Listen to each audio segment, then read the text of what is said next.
आखिरकार कब तक धर्म संप्रदाय के नाम पर एक दूसरे का कत्ल करते रहेंगे, चाहे वो वल्लभ भल की घटना हो या कश्मीर में मारे गए डीएसपी। आखिरकार भीड़ इतनी उग्र क्यों हो जाती है जो अपना आपा खो देती है और ये नहीं सोचती कि सामने वाला भी एक इंसान है। शायद इसी चीज़ को लेकर जिस तरीके से राजनीतिक तौर पर धर्म संप्रदाय के खिलाफ एक दूसरे को खड़ा करने की जद्दोजहद चल रही है, उसके लिए आने वाले दिन बहुत खतरनाक साबित हो सकते हैं। हमारे साथ इसी मुद्दे पर बातचीत करने के लिए मौजूद हैं मशहूर शायर इमरान प्रतापगढ़ी। इमरान भाई, देखते कैसे हालात जिस तरीके से आप अपने कलाम में, अपने शेर व शायरी में उन सब चीज़ों को बयान करते रहते हैं, आखिरकार अभी जो है, चाहे ये घटना आपका वल्लभ भल की ले लीजिए, चाहे वो कश्मीर की ले लीजिए, हालात किस तरीके से देखते हैं? ये हालात बहुत ख़राब हैं और ख़ास तौर से जब मजहबी पहचान की वजह से या फिर आपके प्रतीक चिन्हों की वजह से आपके सर पे टोपी है और चेहरे पे दाढ़ी है, और अगर ये सब सोच करके इस देश की ट्रेन में आदमी सुरक्षित नहीं है। एक 16 साल का लड़का जो ईद की शॉपिंग करने के लिए दिल्ली आया था, दिल्ली से 50 किलोमीटर की दूरी पर ट्रेन में उसे इसलिए मार दिया जाए क्योंकि वो अलग मज़हब का है। तो मुझे लगता है कि बहुत बुरा वक्त है। ये हमारे देश के हुक्मरानों को सोचना पड़ेगा और हम लोग लगातार इस चीज़ को सोच रहे हैं। मैं कोशिश करता रहा हूँ कि मुशायरों के प्लेटफॉर्म से इन सब मुद्दों को उठाऊँ। और अभी मैं आपको रोना चाहूँगी कि आपके जो मुशायरे होते हैं उसमें कहीं ना कहीं सरकार पे तंज होता है। शायद वो आईना दिखाने की कोशिश होती है कि सरकार जागे, आंख खुले और आम जनता जिन्होंने उसको वो गद्दी सौंपी है उसका बिल्जा सही इस्तेमाल किया जाए। आपको लगता नहीं है कि कहीं ना कहीं उन सब चीज़ों को की दौड़ में बहुत अच्छी छूटती जा रही है? नहीं, यकीनन मैं जब मुशायरे के मंचों पे जाता हूँ तो मेरी कोशिश रहती है कि मैं जुल्फ़ आंचल और मोहब्बत की शायरी से इतर हट के जो मुद्दे हैं, जो सामाजिक मुद्दे हैं, जो हमारे मुद्दे हैं, उन पर बात करूँ। और मैं खुल के बात करता भी हूँ। हुकूमतों में कोई भी हो, मैं उसके ख़िलाफ़, शायर का काम है समाज को आईना दिखाना। लेकिन अब लगता है कि शायरी के अलावा भी हमें ज़मीन पे उतरना पड़ेगा। मैं इसलिए पिछले 2 दिन में हम लोगों ने डिसाइड किया, जब हमने सुना कि एक पगलाई हुई भीड़ ने डीएसपी अयूब पंडित को पीट के मार दिया।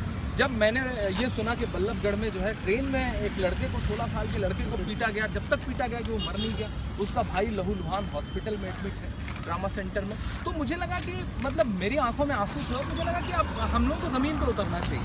तो एक सांकेतिक प्रदर्शन के तौर पर, एक लोकतांत्रिक विरोध के तौर पर जो सबसे बड़ा तरीका हमने चुना है कि 2-3 दिन बाद हमारे सामने ईद का त्यौहार है और ईद खुशियों का त्यौहार होता है। हम खुशियाँ तो मनाएंगे लेकिन इस ईद के त्यौहार को हम विरोध का ज़रिया भी बना रहे हैं। हम पूरे देश में लोगों से अपील कर रहे हैं कि उस दिन काली पट्टी बांध करके आप नमाज़ पढ़ने जाइए, ईद की खुशियों में काली पट्टी बांधिए और उसकी तस्वीरें सोशल मीडिया के ज़रिए पूरी दुनिया के सामने रखिए, ताकि एक मैसेज जाए हुक्मरानों तक कि नहीं, अब इस अराजकता के ख़िलाफ़ लोग खड़े हों।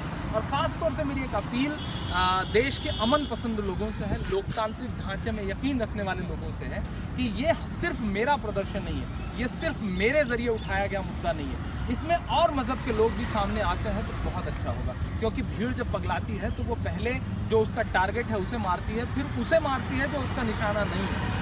तो पगलाई हुई भीड़ का कोई मज़हब नहीं होता, अराजक लोगों का कोई मज़हब नहीं होता। अगर इस अराजकता को नहीं रोका गया तो जिस हिंदुस्तान की तहजीब पे नाज करता है देश, दुनिया नाज करती है, वो कहीं ना कहीं गर्त में जा रहा है। ये हमारे हुक्मरानों को समझना पड़ेगा। समाज आप ये पहली बार नहीं है, चाहे वो वल्लभ भल का मसला हो, चाहे कश्मीर में डीएसपी को मार दिया, उसको लेकर ये कोई पहली बात नहीं है। आप उससे पहले भी कई बार आवाज़ें बुलंद कर चुके हैं, चाहे वो नजीब का मसला हो, जेएनयू में गायब हुए, अभी तक बहरहाल उसका सुराग नहीं हुआ, सीबीआई भी जांच करी है, सभी जांच से लगी हुई है।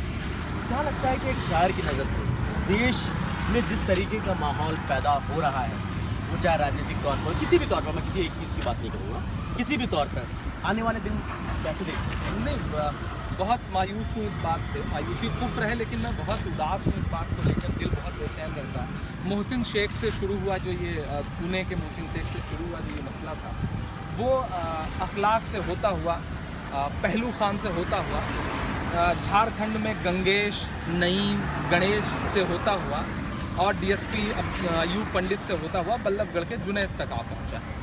कितना इंतज़ार किया जाए। मैंने कोशिश करी कि मैं अखलाक पे नज़्म कहूँ, मैंने रो रो करके नजीब के लिए नज़्म कही, मैंने रो रो करके पहलू के लिए नज़्म कही, मैं उनके घर तक गया। लेकिन एक मौके पे आकर के कल जब मैंने जुनैद की खून सनी लाश देखी तो मुझे लगा कि मतलब अब क्या बचता है। अगर आज जुनैद है, कल अयूब थे, परसों गंगेश था, नरसों कोई और था, अगला नंबर हो सकता है मेरा हो, तो हमें ज़मीन पे आना पड़ेगा। अगर मैं एक शायर की बात करूं तो अपने शायरी के उस अंदाज में इमरान प्रतापगढ़ी क्या मैसेज देना चाहिए? नहीं, मैं तो शायरी के साथ साथ मेरा जो सबसे बड़ा एक मैसेज है अपने तमाम चाहने वालों के नाम, कि मैं ख़ास एक अपील कर रहा हूँ कि एक नफ़रती भीड़ है जो चाहती है कि दो मज़हबों के बीच में दूरियाँ बढ़ें, क्योंकि दूरियाँ बढ़ेंगी तो उनकी दुकान चलेगी।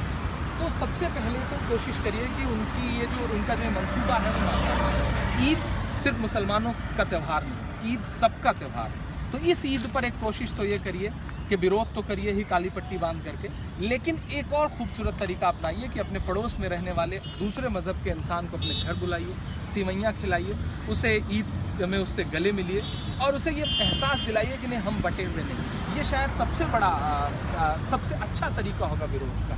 बिल्कुल एक बहुत अच्छा तरीका कह सकते हैं। शायद इमरान की बात में वो आप कह सकते हैं कशिश या उस चीज़ की चुम्बिश ज़रूर देखने को मिल सकती है कि भाईचारे के सौहार्द या गंगा जमनी तहजीब को लेकर जिस तरीके से हिंदुस्तान जाना जाता है, जिस चीज़ के लिए हिंदुस्तान जाना जाता है, कहीं ना कहीं वो चीज़ें होती नज़र आ रही है।